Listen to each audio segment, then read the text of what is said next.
Halo semuanya, perkenalkan nama aku Destani Dwi Maharani dari jurusan Ilmu Hubungan Internasional kelas B Indralaya, Universitas Sriwijaya. Kali ini aku bakal bahas mengenai kebijakan perdagangan internasional kopi di Indonesia. Perkembangan sektor kopi di Indonesia. Kopi merupakan salah satu komoditas andalan dalam subsektor perkebunan di Indonesia. Selain itu, produksi kopi juga memiliki potensi besar untuk dikembangkan. Namun, upaya pengembangan tersebut masih terdapat beberapa kendala, baik dari tatanan pasar domestik maupun pasar internasional, yakni meningkatnya harga yang fluktuatif sehingga mempengaruhi produksi kopi. Perkembangan volume ekspor kopi Indonesia. Tahun 1980 sampai 2016, volume ekspor kopi meningkat sebesar 3,80% per tahun, yakni pada tahun 1980 sebesar 238,68 ribu ton dan di tahun 2016 sebesar 414,65 ribu ton.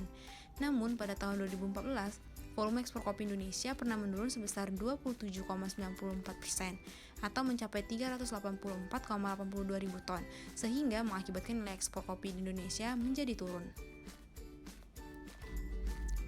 Berikut merupakan negara tujuan ekspor kopi di Indonesia. Ada USA, Jerman, Malaysia, Italia, Jepang, Rusia, Mesir, Inggris, Belgia, India, dan negara lainnya, dengan total ekspor sekitar 414,651 ribu ton. Perkembangan volume impor kopi di Indonesia.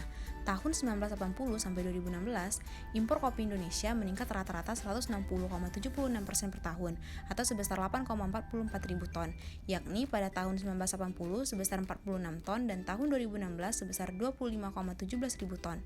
Secara absolut, volume impor kopi tertinggi terjadi pada tahun 2012 mencapai 52,65 ribu ton atau senilai 117,18 juta US dollar.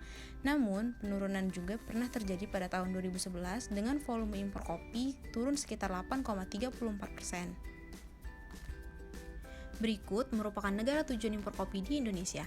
Ada Vietnam, Brazil, Timur Timur, dan negara lainnya dengan total impor kopi sekitar 25,172 ton. Kebijakan ekspor kopi di Indonesia. Ekspor kopi diatur oleh International Coffee Organization atau ICO, yang mana bertujuan untuk menjaga stabilitas harga kopi dunia. Sebelumnya, sistem kuota yang diterapkan ICO kepada eksportir dilakukan untuk mengendalikan perdagangan kopi di dunia. Namun, tahun 1989, pemerintah Indonesia mengeluarkan surat pemberhentian sistem kuota tersebut. Akibat kebijakan ini, ekspor kopi di Indonesia mengalami peningkatan sebesar 421,833 ton pada tahun 1990. Hingga saat ini, ketentuan ekspor kopi diatur dalam Peraturan Menteri Perdagangan Republik Indonesia Nomor 109 Tahun 2018. Syarat ekspor kopi diatur sebagaimana berikut.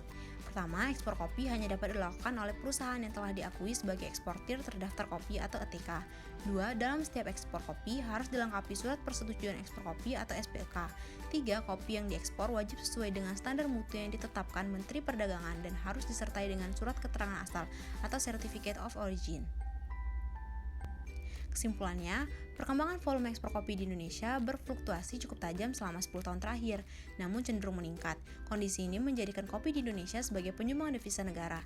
Dari peningkatan kopi yang signifikan tersebut, dapat disimpulkan bahwa kebijakan perdagangan internasional kopi berdampak positif bagi peningkatan harga di tingkat produsen dalam negeri. Baiklah, itu saja yang dapat saya sampaikan. Semoga bermanfaat. Thanks for watching.